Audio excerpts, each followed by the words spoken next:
La Fresh Morning.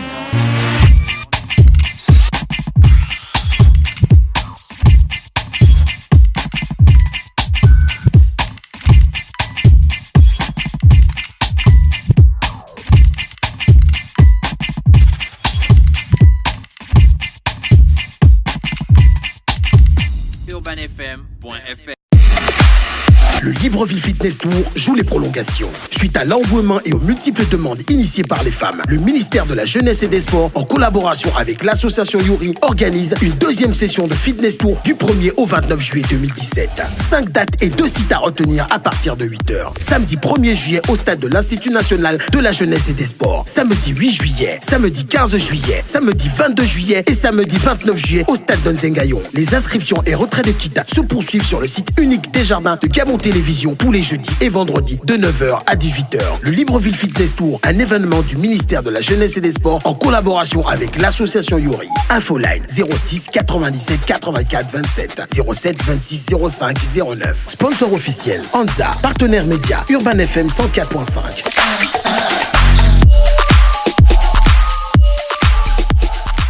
Le réveil matinal le plus haut de la capitale sur la radio. La plus haute de la capitale. Nanette sur les 104.5 Urban FM, la station urbaine. Nanette, tu regardes ton clip comme si c'était la première fois que tu le découvrais. Tu es concentré, on dirait que tu es un peu ému. C'est quand même sorti en 2013. Tu le regardes là, on dirait qu'il y a quelque chose qui... Ça t'a transporté en fait. On dirait que toi-même, ta musique te transporte. Non. Tu ne fais pas ça pour transporter les autres, tu te transportes d'abord toi-même. La fraîche. Nanette, tu es trop forte. Non, c'est pas ça. Bonjour Nanette. Bonjour. C'est quoi en fait? Non, en fait, les artistes, je pense que je ne suis même pas la seule à avoir, je ne sais pas si c'est une tare ou une qualité, on est insatisfait. Insatisfait à chaque réécoute, on décèle les erreurs. En fait, moi, je suis comme ça. À chaque fois que je réécoute, à chaque fois que je regarde, je décèle ce que j'aurais dû faire, que je n'ai pas fait, en fait. Nanette, merci d'avoir accepté notre invitation tous les jeudis.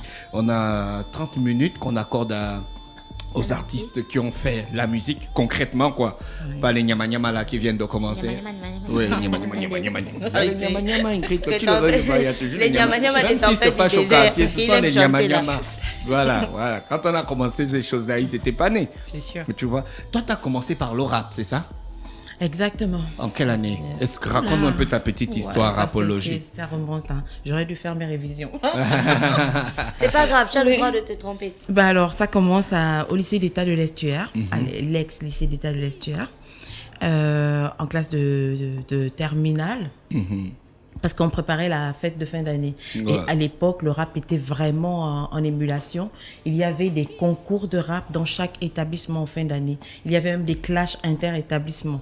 Et les filles étaient rares, bien entendu.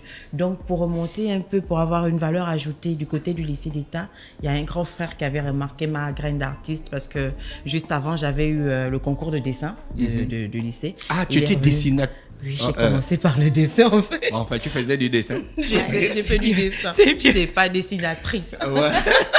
Tu faisais du dessin? Voilà. Et puis, il m'a dit, bon, on va tester le hip-hop parce que c'est toujours de l'art. Et ce qu'il ne savait pas, c'est que j'avais déjà commencé à écrire des textes. J'observais avec envie les mouvements de la côte ouest et tout. Ouais. Comme moi, j'étais d'une éducation assez rude. Je ne pouvais pas sortir le soir. C'était vraiment des choses que je rêvais de faire. Et quand il me donne l'occasion de le faire au lycée d'État, mais alors là, je ne me suis pas gênée pour exploser. Et puis, on a fait une superbe soirée culturelle. On a monté une publicité un spot publicitaire pour la soirée. Et puis après, à l'université, l'orchestre Mbala m'a demandé de passer les tests, justement. Je n'étais vraiment pas du tout une chanteuse. Je me promenais sur les notes et les gammes et tout, mais je pense que ce sur quoi ils ont davantage compté, c'était ce que j'ai dégagé sur scène. Ouais. C'est comme ça que Mbala me recrute, avec 2 titres principalement, Pour que tu aimes encore de Céline Dion, que j'ai massacré ce jour-là, je me rappelle. Et puis un Pierrette Adams aussi, de l'époque. Wow. Voilà. Donc, j'essaye de faire vraiment dans des musiques que je n'avais pas l'habitude de fréquenter, j'ai envie de dire. À l'époque, quand tu sors la vidéo qu'on est en train de regarder, Libreville, mon blues. Oui. C'est Elle bève mon blues. C'est vraiment cette époque-là, quoi, l'époque où tu débutes. Oui, non, pas du tout. Je ne débute pas avec El Belmont Blues. En fait, je débute avec tout le phénomène avec Georges Kamgwa. Ouais. Le phénomène de. Bantu Mix ou ban. Bantu Mix, Bantu Live. Ouais. Voilà. Je débute vraiment sur la compilation, la première compilation Bantu Mix. De À Georges l'époque, il y Kamgwa. avait déjà un CD de musique gabonaise ou bien c'était la première compilation de hip-hop gabonaise? C'était la toute première compilation de hip-hop gabonais. La toute première, et c'était effectivement en cassette à l'époque, en version cassette audio. Et après ça, je rencontre Didier Pink. Et là, on fait une deuxième compilation qui s'appela Mémoire vive. Ah, Voilà, c'est ça le parcours. Et entre Bantu Mix et Mémoire vive, j'avais réussi à me faire remarquer sur une émission, sur une radio de la place. Et ce qui fait en sorte qu'en rentrant au Gabon pour s'installer, pour travailler avec des jeunes Gabonais, essayer de créer l'émulation musicale au niveau du pays. quoi, en rentrant, tu n'étais pas au Gabon? Non, je parle de notre producteur. Ah, d'accord, oui, Didier. Voilà, je parle de Didier. Et il avait déjà entendu parler de moi, donc c'est moi qui le contacte, un peu pour emmener des artistes non connus, mais qui sont de bonnes graines talentueuses. En Ouais. fait. Toi, tu savais déjà déceler les gars qui étaient bons. À l'époque, là, tu savais déjà que tu allais faire carrière comme tu es arrivé aujourd'hui. Ou bien tu te disais, bon, je school, mais je fais ça à côté. Non, moi, j'étais une nana du school, franchement. Franchement, j'étais plus dessin parce que bon, je pense que c'est un peu plus approprié à ma nature aussi. Je suis pas très explosif, extraverti, hein, franchement. Et puis la musique, c'était vraiment la passion que j'ai portée, qui m'a surpris, que j'ai portée. J'ai même rédigé plein de textes à l'époque pour le hip-hop. J'ai fait beaucoup de featuring, à peu près 200 featuring en studio parce que en même temps, je découvrais ma voix. Et puis, ce qui m'énervait un peu avec les gars, c'est qu'ils m'appelaient toujours pour faire la fly girl, pour chanter. Alors que moi, je voulais vraiment m'affirmer en tant que rappeuse. Ego trip. Gangsta et tout. Gangsta, oui. Tu avais... Le côté tag. Tu voyais qu'une Latifah au stage, tu te disais, ouais, moi, je peux faire comme ça. Oui, ce sont nos références. Queen Latifah, Mary J. Blige, tout ce monde-là. C'était vraiment... À l'époque, comment tu voyais... À l'époque, comment la société, vous voyez les rappeurs? Mais le rap... Et comment vous-même, vous voyez? Nous, on était vraiment fiers parce que on n'avait pas une autre occasion de s'exprimer comme ça. Voilà, on a pris ce langage-là pour tout déverser dedans, en fait. On était fiers de pouvoir le faire.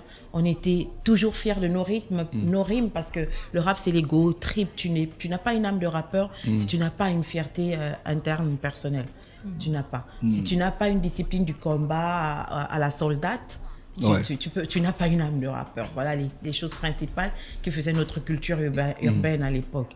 Et puis, il y a eu aussi que à un moment donné, la société nous a regardé vraiment comme un phénomène dangereux, un phénomène de délinquance, mais non seulement de délinquance verbale, mais de délinquance par les actes dans la rue, parce que plusieurs d'entre nous, le rap, c'était une discipline qui est née dans la rue, et on s'exprimait dans la rue, on disait dans la rue, mais ça ne se limitait pas parfois à ça. On pouvait poser des actes répréhensifs aussi, mais je pense qu'on a d'abord et avant tout été mal compris.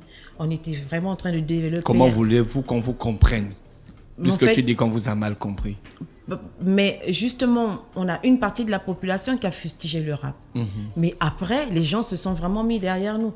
Parce qu'on développait au niveau de notre génération et des jeunes un nouveau système de réflexion et de pensée. En fait. Moi, je pense que ça a davantage été ça. Le rap a été très, très éducatif dans les années 90. Très éducatif. Et puis, la plupart des rappeurs, quand on remarquait, si c'était des jeunes non scolarisés, si c'était des jeunes de la rue, c'est des jeunes qui avaient une grande et profonde culture de la vie. Et aujourd'hui encore, quand j'écoute Lève ton bras, je dis, oui, ces jeunes-là, ils savaient de quoi ils parlaient. Voilà. Et puis après, la plupart des rappeurs, tu les retrouvais dans des nids scolaires, tels que le lycée d'État, le lycée Léon Bas, le lycée technique, l'université Omar Bongo, la faculté d'anglais. Voilà. Et donc, c'était pas franchement des réflexions vaines ou néfastes. En fait. Pourquoi une femme... Oui, Ingrid, vas-y. Je voulais dire, et quand en 98, je crois que c'est ça, tu te retrouves choriste de Pierre Claver à Kenenge, est-ce que c'était un gros effort de passer de la rappeuse à la chanteuse? Bien, non, pas tellement, parce que j'ai passé mon enfance, et ça, bon, c'est une partie que j'assure un peu dans ma carrière, quoi. J'ai passé mon enfance, depuis l'âge de 6 ans, à être emballée par mon père dans les chorales religieuses. D'accord. Ce qui fait qu'à un moment donné, j'ai travaillé les textes grégoriens et tout. Wow. Et là, j'avais déjà fait une grosse culture vocale. Et puis après, quand je suis allée sur Mbala, c'est parce que c'était le rejet. J'étais rappeuse quand j'entrais dans Mbala. Donc pour moi, c'était la musique de la faiblesse, de la féminité, de la délicatesse. Ouais. Et vraiment, en tant que rappeuse hardcore, aller à Mbala, c'était me reformater. Ouais. Et bon, ça, ils ont vraiment réussi. Pourquoi le tu formatage. voulais pas être la petite fille qui attend son prince charmant, qui veut faire les choses comme toutes les autres petites filles? Toi, tu veux être une gangster. Qu'est-ce qui créait cette émulation-là chez toi? Et puis Pourquoi c'est ce un peu, refus-là? j'ai l'impression que c'est un peu contradictoire. Tu as une attitude un peu introvertie. Tu n'es pas extravertie, toi-même tu l'as dit. Et puis quand on regarde ton clip, par exemple, qu'on regardait tout à l'heure, tu exploses véritablement. Et puis tu voulais aller dans des choses où tu te mettais en gangsta. Or, Ouais. toi-même, tu dis que tu étais introverti. Les introvertis, ils vont se cacher dans les chansons des loveuses. Hein. C'est là-bas qu'elles se trouvent. Mais il y a plusieurs types d'introvertis, en fait. Ça dépend aussi. C'est très, très lié à un passif.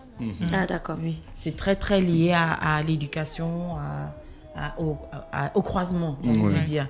Introverti, je dis parce que même dans ma carrière, comme vous pouvez constater, je suis pas en devant de scène. Ouais. Voilà, je suis toujours en secondaire, quel soit le gros boulot que je fais. Et puis, à côté de ça, il y avait que... C'était une révolte, moi je le sais. C'était une grosse révolte par rapport à l'éducation religieuse que j'ai reçue notamment. Et la personne introvertie a une forte activité intérieure dont les textes, en général, on écrit, et puis après, Pour on parler, surprend. pour faire ressortir. Exactement. Tous ceux qui ont fait les classes de 6e, 3e, jusqu'en terminale avec moi vont toujours me dire, mais on t'imaginait pas sur la scène. Qu'est-ce qui s'est passé tout d'un Et comment coup, tes quoi. parents ont pris ça, Nanette? Non, mes parents, vraiment, eux, c'est une autre histoire, c'est un phénomène. Mon père, c'était quelqu'un qui était un gros pédagogue, toujours proche de la jeunesse. Donc, quand j'ai commencé le hip-hop, lui, il avait une seule loi. Tu vis ta passion à fond. Tu m'emmènes le bac. Parce qu'avec le bac, au moins, tu auras un niveau de réflexion raisonnable pour pouvoir porter cette passion et la développer. Donc, quand j'ai commencé la musique, il était tout à fait d'accord. Voilà, c'est ça. Et le bac, tu l'as eu. Oui, bien sûr. À quel moment tu as décidé de faire carrière seule? Bien, il y a eu beaucoup de conflits. Au niveau de Mbala, j'ai tout fait un peu. À un moment donné, j'ai tout fait parce que... Pourquoi t'es tout fait? Tu n'aimes pas les autres, t'aimes pas vivre avec les gens. Non, je suis hyper sociable. Musique artistique, comment je trouvais que je ne m'exprimais pas autant que j'en ai besoin, autant que j'ai envie de faire. Mbala, c'est l'interprétariat. Avec Mbala, j'ai eu de superbes rencontres. La rencontre de Jean-Jacques Mailly, avec qui j'ai vraiment travaillé le réflexe scénique. La rencontre de Pascal Mungom, avec qui j'ai vraiment travaillé à accorder ma partie technique vocale. La rencontre de Mohamed Garba, avec sa rigueur, la discipline et tout. Toutes les personnes de Mbala, Constant, Eric, tout le monde m'a forcément apporté quelque chose. Les frères Ranosino, tout le monde, tous eux, du moins de mon époque de Mbala. Et puis, il y avait tout le travail orchestral, c'est-à-dire savoir faire du live, être là, une grande école où tu vas apprendre à exploiter pleinement et profondément le facteur musique. Voilà. Et puis, le conflit a commencé à apparaître au moment où je me suis dit, bon, ici, j'ai appris quand même un maximum de ce que je devais savoir. Oui. Je suis partie chez Akenenge. Pendant que j'étais chez Akenenge, comme on vivait de ça, j'étais également à Mbala, je faisais des chœurs en studio, et puis j'apprenais un peu à travers le monde. Et puis à travers le monde de Pierre Claver Akenenge, qui est une grosse école de l'africanisme. Comment il était et ce tout, monde? Ce monde-là était comment? Tu le définis comment? C'est vraiment c'est l'endroit où tous les jours tu apprends quelque chose. Tous les jours, chaque jour, tu as au moins un brin de sagesse avec lequel tu rentres à la maison. Et puis, il y a une autre vision de ta propre personne, de tes valeurs, le respect aussi d'un certain nombre de normes. La musique, on va dire, le show business, c'est un peu un berceau de dépravation. Ça peut être ça aussi quand on ne fait pas vraiment attention. Oui. Mais avec Akenenge, tu arrives et tu te ranges et tu bosses. Est-ce que c'est là-bas qu'est née la Nanette qu'on connaît aujourd'hui? Parce que Nanette d'avant, Nanette du rap, c'était des textes, c'était peut-être déclamer des choses qui ne ressemblaient pas vraiment ça ressemblait à notre vie au Gabon, mais le rap, ça vient pas de chez nous. Tu arrives chez Akenenge, lui, comme tu l'as dit, c'est un grand africaniste, alors il vous enseigne des théories, l'Afrique, ce qui fait des grands hommes qui ont fait ce continent, et ainsi de suite. Est-ce que c'est là que tu te découvres concrètement, toi, Nanette, ou ça a juste été un plus? Alors, la particularité avec M. Pierre Claver Akenenge, c'est qu'il nous a énormément apporté, mais il considère à chaque fois que les jeunes qui viennent auprès de lui apportent. Et il adore le rap. Pour vous dire, il aime beaucoup cette culture du texte. Mais oui, il aime beaucoup cette culture du texte-là qu'il y a dans le rap. Et ce moi, j'ai envie de dire, même ce super moi, en fait, qui se détache du rap. Et il ne vient pas pour vous formater ou pour vous ranger, en fait. C'est un partage, c'est une rencontre. Et puis, tu sors de cette rencontre avec une autre personne plus enrichie. Voilà, c'est ça. C'est beaucoup plus comme ça qu'il faut voir ça. Et puis, il n'y a pas de contradiction entre les textes et ma nature. Pas en tant que telle. L'éducation forge. L'éducation fait rentrer dans un carcan, dans un certain nombre de normes. Mais après, tu as la nature qui se révèle toujours à un moment donné. D'accord. Nanette, on regarde le clip et on se retrouve derrière.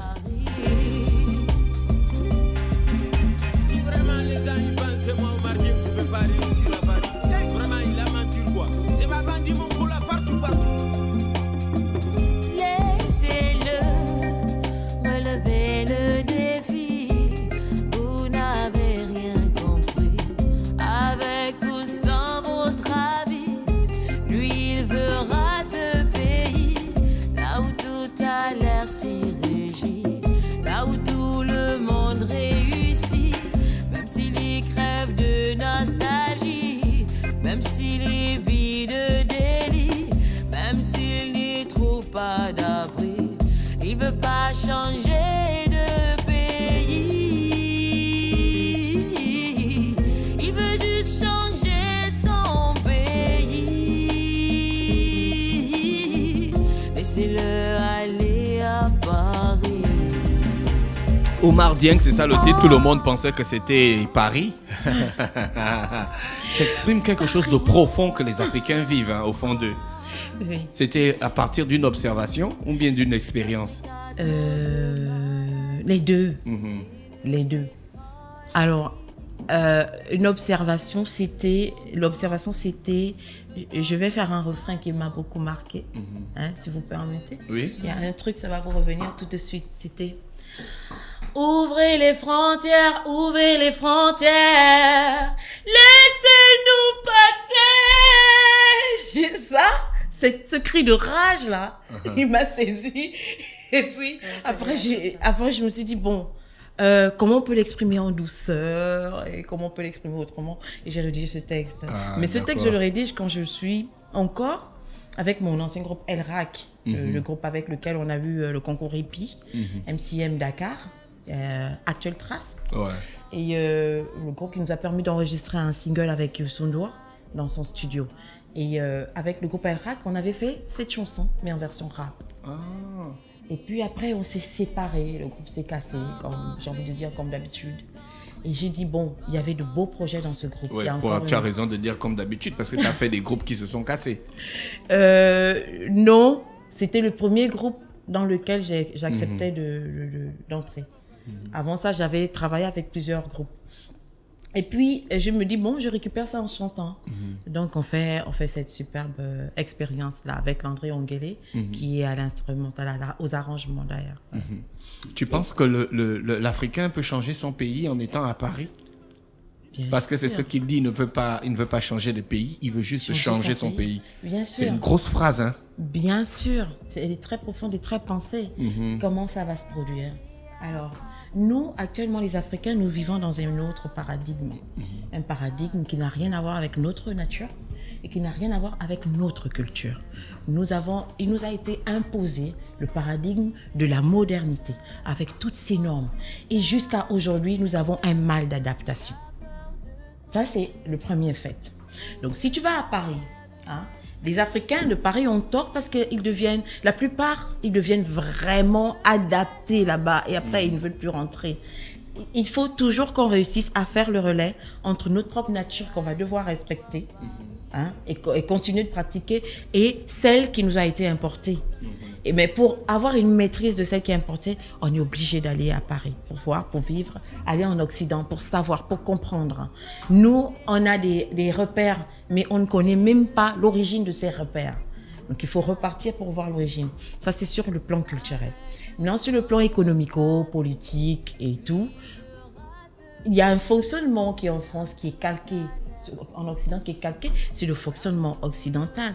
On est là, on est des essayistes, j'ai envie de dire. Jusque-là, on essaye d'avancer selon ce fonctionnement. On a une mauvaise appréhension des réalités de ce fonctionnement, des exigences. Il faut aller en études en Occident. Il faut savoir les rouages. Il faut venir les adapter, en fait. C'est pour ça que je dis, il ne veut pas changer son pays. Il ne veut pas changer deux pays. Il veut juste changer. À la place de changer, tu mettrais adapter, accorder son pays. Voilà. C'est profond ce que tu dis. Hein. On sent que tu as une grosse observation de la société. Et tu avais pensé... Je ne fais que ça. Et tu avais pensé à ça, on était en 2006, 2007 et aujourd'hui 2017, c'est toujours d'actualité. Les Africains qui essayent de traverser la Méditerranée de manière dangereuse pour... C'est pire. En 2017, c'est pire. Quand je le pensais, on n'avait pas des phénomènes de décès de masse. On n'avait pas encore ces phénomènes-là. Ça va de mal en pire. Et les gens n'écoutent même plus. Ils ne veulent même plus faire d'efforts.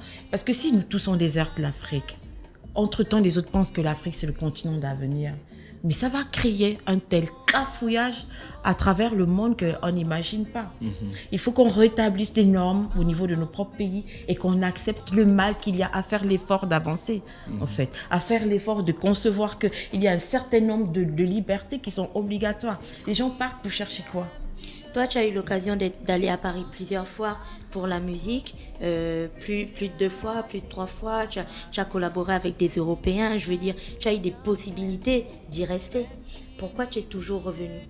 Oh, mais j'adore le Gabon. On n'est jamais mieux ailleurs que chez soi. C'est vrai. C'est vrai qu'on n'est jamais mieux ailleurs que chez soi. Qu'est-ce que le Gabon m'offre ? C'est pas gros par rapport à ce que l'Europe ou l'Occident peut m'offrir. Mais je reviens ici parce que c'est ici ma muse, ma source d'inspiration. Et finalement, je peux dire que je vis de ça. C'est vénal. C'est vénal, en fait. Je vis de ça. Je vais aller en Europe et puis je vais la chercher, ma muse. Elle va se perdre. Je peux créer des trucs, mais ce sera... En Europe, j'ai créé plein de chansons qui sont superbes. Mais moi-même, je ne les trouve pas bien. Et ce sont des chansons adaptées parce que tu peux tout dire dans la musique. Tu as toujours un stade, un niveau de formatage. Parce que tu as une cible. Voilà, en fait. Nanette, comment tu définis ta musique ? World music, musique gabonaise, musique traditionnelle ou musique moderne ? Bon, moi je dis Afro Soul. Afro Soul. Parce que dans Afro, je mets local, je mets traditionnel, je mets culturel africaine. Dans Soul, je reviens à la soul qui renvoie un peu aux pleurs, qui renvoie un peu à cette culture de la voix et à cette culture de la mélodie. Donc, je préfère dire Afro-Soul, comme j'ai pour habitude de dire, je suis africaine d'origine gabonaise, donc je ne veux pas dire Gabao-Soul, Afro-Soul. Tu as fait le prix RFI, tu as participé au prix RFI une fois, tu es arrivé jusqu'en finale, c'est ça ? Oui. Le prix RFI, quand on le fait, on n'a plus le droit d'y participer, non ? Pourquoi tu n'as plus jamais essayé ? Bien, Tu avais été déçu par ta défaite ou c'est un concours, non ? oui. Ouais, tu avais été déçu par le fait de ne pas avoir gagné ça, ou bien tu te dis, bon, je renonce, c'est bon, je laisse tomber. Non, je n'ai pas été déçue, je n'ai pas renoncé. J'ai juste considéré que Dieu m'a donné ce qu'il devait me donner par rapport au prix RFI. J'ai été en finale. Je suis beaucoup plus ambitieuse que ça, croyez-moi. J'ai été en finale et je dis pour ce qui concerne RFI, c'est la finale qu'il me fallait. D'accord. Voilà, c'est tout ce que je me suis dit. Et puis après, il faut grandir. Hein? Il ne faut pas saturer l'espace. Il y a les autres qui sont derrière. Quelqu'un d'autre aurait pu obtenir ce prix RFI après moi. Je me suis dit, je ne reste pas là, je me déplace un peu. Voilà. Aujourd'hui, des années sont passées, donc ta musique a considérablement changé, elle a pris en maturité et autres, donc tu as l'expérience qui te donne l'autorisation et le quitus de juger la musique gabonaise. Aujourd'hui, quand tu regardes, qu'est-ce que tu en penses? Oh là là. Parce que ça, c'est la question, ça peut pas manquer, hein. On en a besoin.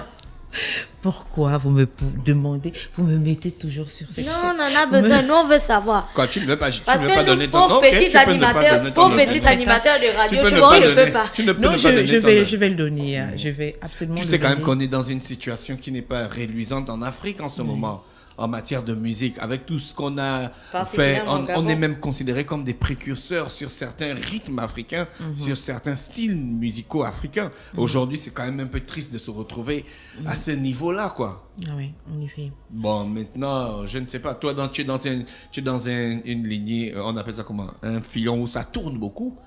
Mais les autres, par exemple.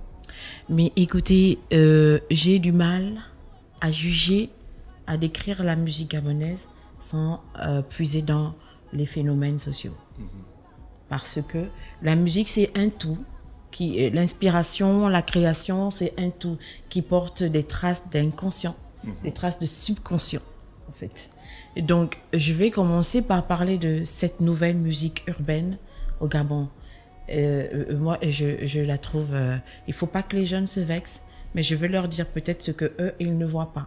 Je la trouve lamentable parce que les enfants pleurent à chaque refrain. Ils pleurent. On est dans le champ lexical de la douleur. Oh, oh, oh, i, tout ça c'est la douleur. Il y a des O partout, des A partout, des I partout. C'est le pleur. On ne se trompe pas, ne nous méprenons pas, c'est le pleur. En dehors du pleur, et ça je l'ai déjà dit quelque part, j'en discutais un peu à l'Institut français avec un critique artistique. En dehors du pleur, tu as le sexe.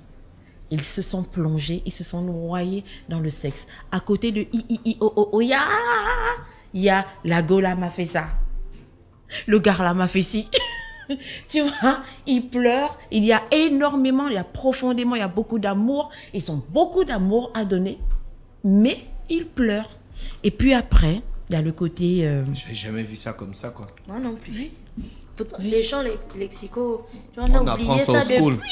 Voilà, les chants lexicaux. Moi, je regarde toujours Quand on à a partir tu de- sens l'écrivain, tu vois, non? Continue. Ça nous intéresse, ça. Ça, c'est vraiment une vraie critique. Oui, et puis en termes de critique, si tu prends la partie, comme je disais, le sexe, hein, c'est quel sexe qui est exploité dans la musique gabonaise? C'est horrible. C'est la pornographie. C'est l'expression, vraiment, c'est l'expression pleine de la pornographie.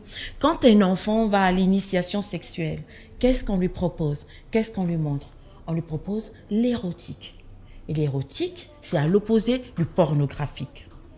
La pornographique véhicule quoi? Fait la promotion de quoi? Fait la promotion de l'humiliation.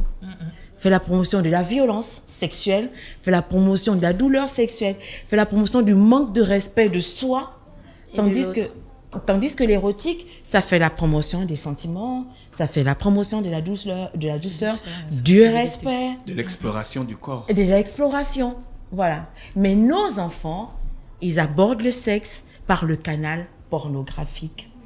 Et ça vient de plusieurs champs. Les médias sont coupables. Les médias sont coupables. Internet est coupable. Quand mon fils, je le surprends avec dans son portable des sites porno, eh ben, je suis obligée de le prendre et le soigner. À un moment donné, il faut... Comment tu le soignes? C'est le langage. Éduquer, c'est répéter. Il faut qu'il change son faciès, il faut qu'il change son regard. Parce que c'est le regard de tous ses amis. C'est ça qui est dommage. Quand ils s'en parlent entre eux de sexe, ils parlent de quoi? De ceux qu'on publie sur Internet. C'est le regard de tous ses amis et tous nos enfants sont emprunts à ça dans les établissements. On doit guérir cette partie-là parce que c'est ce que vous regardez dans la musique. C'est ça que vous avez ensuite dans la musique. C'est violent. Le sexe est violent dans la musique de nos jeunes Gabonais. Et il n'y a pas que ça qu'ils peuvent explorer en termes de sexe. Et puis après, quand on a la violence du sexe qui s'exprime comme ça, c'est qu'il y a déséquilibre au niveau de la société quelque part. Il y a un petit déséquilibre qui est là, qui s'exprime, qui est là, qui est sournois, qu'on ne voit pas tout de suite. Et ça, c'est le travail du Conseil national de la communication.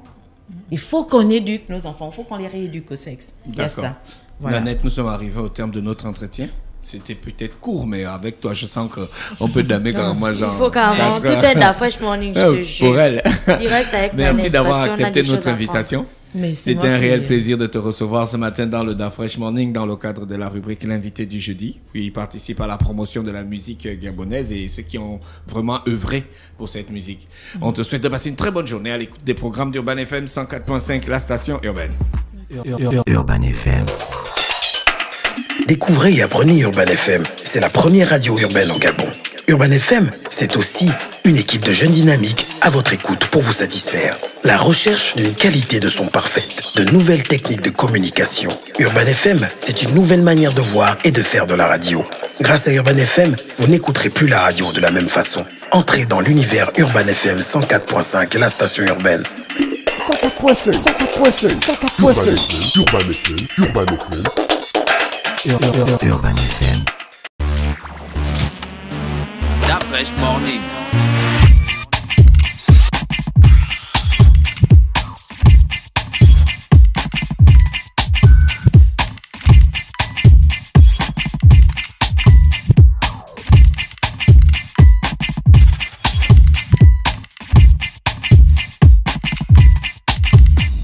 UrbanFM.fm.